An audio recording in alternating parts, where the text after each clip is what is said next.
Hi, I'm Judy Goss, founder of Over 40 Females, and welcome to our 20-minute online breakout session, Unraveling the Mystery of the Breast Cancer Virus, featuring Dr. Kathleen Ruddy. Dr. Ruddy is an internationally recognized breast cancer surgeon trained at Memorial Sloan Kettering Cancer Center. She is the founder and president of the Breast Health and Healing Foundation, a philanthropy dedicated to primary prevention of breast cancer. Her special area of interest is the breast cancer virus, and that's what we're going to hear about today. We know very little about this virus. I, for one, didn't even know it existed before I met Dr. Ruddy, and fortunately she is here to let us in on the inside story of her experiences. Over 40 Females has weekly educational teleseminars just like this one that range from fashion to finance to building your businesses, strengthening your spirituality, health issues, and endless other subjects. So if you're on the line and you're not a member and want to find out more, please go to over40females.com. Our basic online memberships start at only $17 a month. Okay, Dr. Ruddy, we're ready. Very good. Thank you very much for having me. The topic under discussion today is the human breast cancer virus, mystery or fantasy. Let's go and look a little bit at the history of this research and try to answer that question. In 1936, Dr. John Bittner, a biologist who was working in Maine, discovered a breast cancer virus in mice. He found that this virus was passed in breast milk, and that any mouse that was exposed to the breast milk, either from its mother or if a mouse was foster nursed from a mother in which this breast cancer virus had infected the breast milk, those mice would develop breast cancer. This was quite a surprise and was not well received by the orthodox scientific community. At that time, they didn't believe there was such a thing as a tumor virus, and so they were very skeptical of Dr. Bittner's experimental results. A young researcher, Dr. Andrew Andervant from Johns Hopkins University, was working at Harvard and spent a summer in Maine with Dr. Bittner, and he became very interested in the question of this breast cancer virus. Dr. Andervant actually had studied viruses when he was at Johns Hopkins, and so he was very intrigued by Dr. Bittner's results. He replicated Dr. Bittner's experiments, and he got the same results. He was able to show in his own experiments that it looked like there was an infectious agent in the breast milk of these mice that was responsible for causing breast cancer.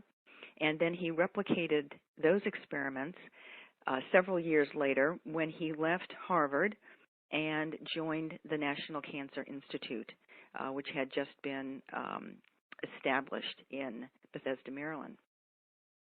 Many years went by in which there were various scientists working to look at the question of tumor viruses per se.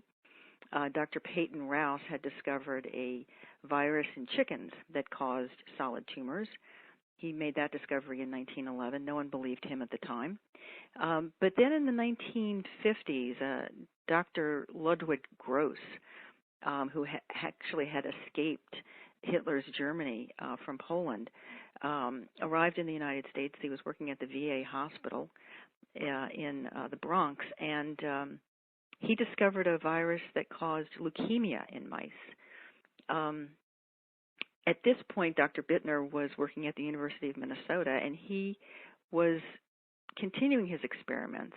And so over the course of the next 20 years or so, there was more information about the existence of tumor viruses. In the mid-1950s, moving a little bit closer to the 1960s, scientists down at the National Cancer Institute began to look for evidence of the mouse leukemia virus in children with leukemia, and they thought that they found evidence of that. In the meantime, other researchers down at the National Cancer Institute discovered dozens of other tumor viruses, and so the question of whether or not there was a mouse breast cancer virus was pretty much confirmed. In addition, the electron microscope had been discovered and developed, and so they were actually able to see there was a breast cancer virus in mice. Of course, the question was, does this virus exist in any other animals, and does it exist in humans? They found the virus in rats. They found it in monkeys. They have since found it in cats. They have found evidence of it in dogs. And Dr. Beatrice Pogo, who's featured here on this slide, found evidence of this virus, actually one that was very, very similar to the mouse virus, in approximately 40% of the human breast cancer specimens that she examined. Now, Dr. Pogo had started her work at the Rockefeller Institute, where Peyton Rouse had discovered the first tumor virus in chickens, and she moved to Mount Sinai School of Medicine, and she was working with Dr. Holland, who was originally from the National Cancer Institute and then was the director of cancer research at Roswell Park Cancer Research Center in New York. The two of them joined forces at Mount Sinai, and in 1995 reported that they had found this virus. It was 95% similar to the mouse virus, as I say, in 40% of human breast cancer specimens. One thing that they did discover when they found the virus in the breast cancer was that the virus did not exist in the normal tissue around the tumor. This added increased evidence that it was the virus itself that was responsible for causing the tumor. They also checked to make sure that their experiments had not been contaminated. The mouse breast cancer virus is very commonly used in laboratory animals in all kinds of research that we do on breast cancer today, and so obviously anyone who might remain skeptical about the findings that were published by Dr. Holland and Dr. Pogo might say, well, there might have been a contamination. Well, they made sure that there wasn't. There were very technical ways that they could do that. So they actually found what they called a human breast cancer virus. Actually, the technical name is human mammary tumor virus, and that was reported for the first time in 1995. They published their results in peer-reviewed journals. So all of the data that I discuss here have been reported in peer-reviewed journals. And this is a picture of the virus. It has been analyzed very closely. Multiple researchers, not just Pogo and Holland, but other researchers around the world, actually working at separate academic institutions on 4 continents, have found evidence of this virus actually coming out of human breast cancer specimens. Way back in the 1950s and 60s, as the doctors like Dr. Bittner were considering that perhaps there might be a human breast cancer virus, and they knew that the virus was passed in the breast milk of mice and in cats, by the way. The question was, well, might this virus exist in humans? And they began to look at human breast milk, and this has been done on more than one occasion. Most recently, the virus has been found in 8% of normal human breast milk. In women who have a positive family history of breast cancer, or they have had a benign breast biopsy, so there was some reason that they had a surgical biopsy, the virus has been found in 21% of those cases. The most interesting results have occurred most recently in April of 2015. Dr. Holland, who is the past president of the American Association for Cancer Research, he's also the past president of the American Society for Clinical Oncology. These are 2 very large, very prestigious organizations.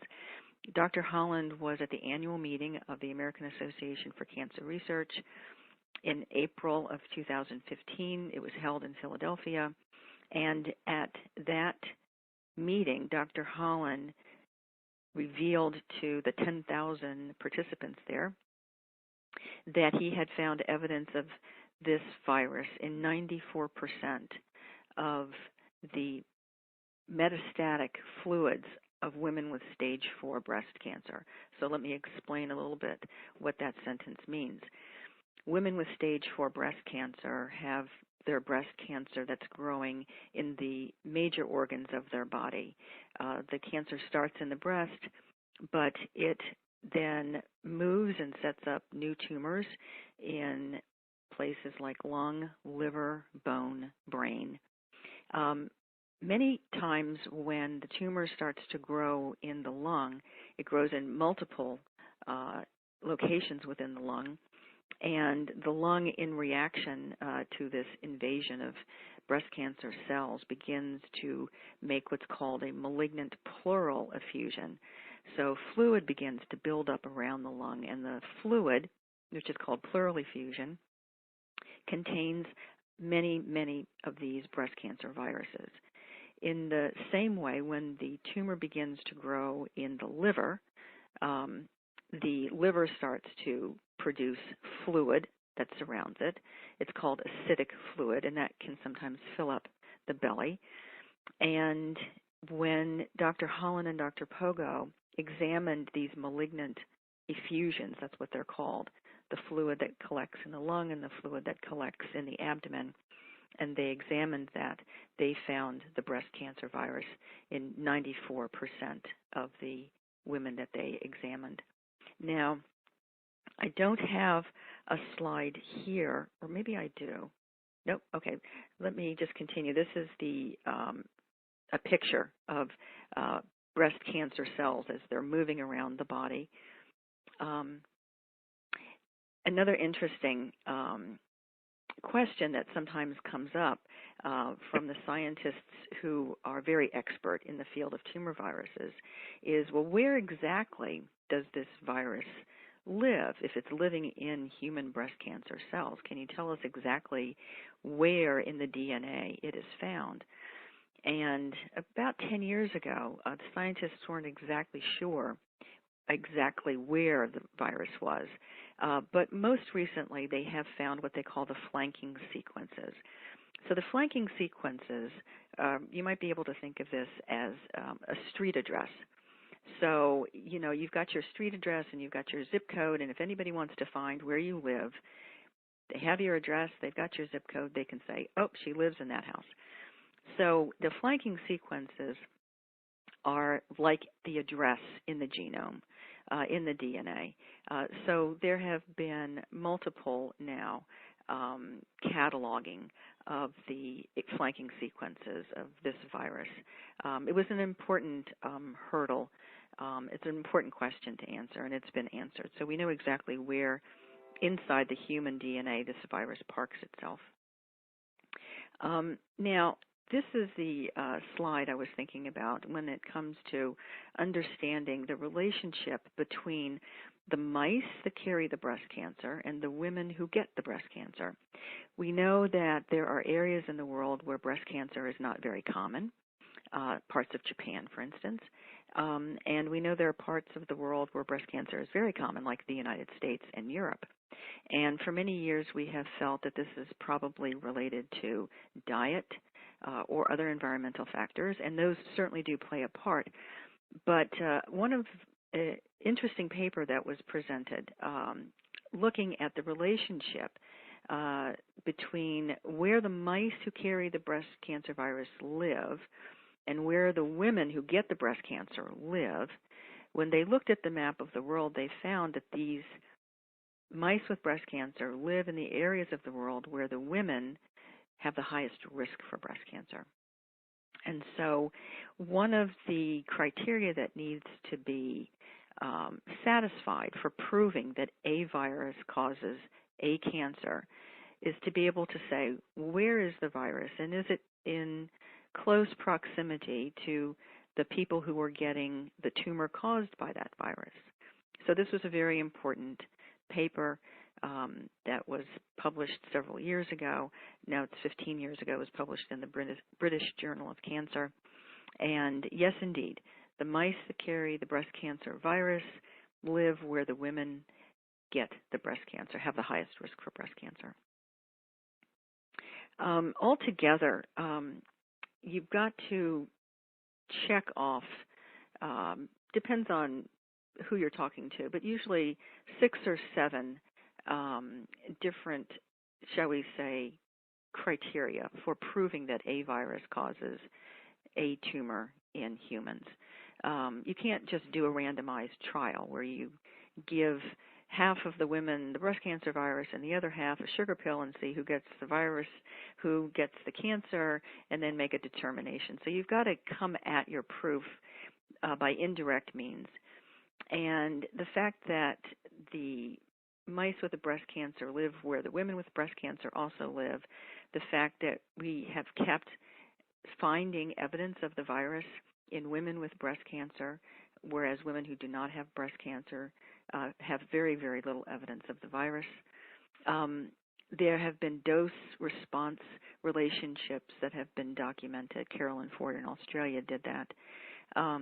Dr. Holland and Dr. Pogo have repeatedly found the virus. Other scientists around the world have repeatedly found the virus in women with breast cancer. And so Dr. Holland, at the end of almost 40 years of his research on this subject, and at the end of over 100 years of research altogether, he has said that these composite data, by which he means everything that we know, all of the data that we have thus far, suggest that this virus, the human mammary tumor virus, does play a role in a significant portion of breast cancer, and as breast cancer advances and becomes metastatic, plays an increasing role. The point of discussing this now, I think, as far as I'm concerned, and I think as far as many scientists are concerned, is that we really need to turn our attention very seriously to answering this question: does the virus cause breast cancer in women? We've got probably 80–85% of that answer is yes. We need to complete the research. If this virus is responsible for 40 to 70% of breast cancer, and that's what it looks like, maybe more, we really need to give this our full attention.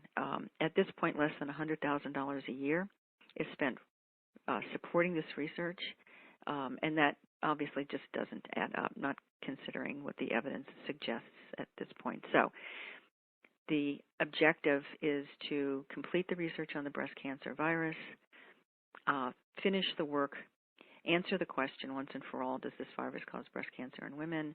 And if it does, develop antiviral therapy that can address the issue for those women who are either infected or who have developed breast cancer as a result of the infection, and develop a vaccine to prevent the rest of the women in the world, 3.5 billion women in the world, from getting this disease. The Breast Health and Healing Foundation is dedicated to the primary prevention of breast cancer. That's my Breast Cancer Foundation. It's a 501c3. If you go to the website, breasthealthandhealing.org, you'll be able to download an executive summary of my forthcoming book, which will be available for free. It is a story of the research on the breast cancer virus. It includes a bibliography, so if there are scientists in the audience who are interested in actually looking at the data, it's there and available for your review. The Breast Health and Healing Foundation has as its mission to help support the research to answer the question: does a virus cause breast cancer in women? And if the answer is yes, then to move forward so that we can identify those women who are infected, identify those women whose breast cancer has been caused by the virus, and then develop a vaccine so that we can prevent this form of the disease.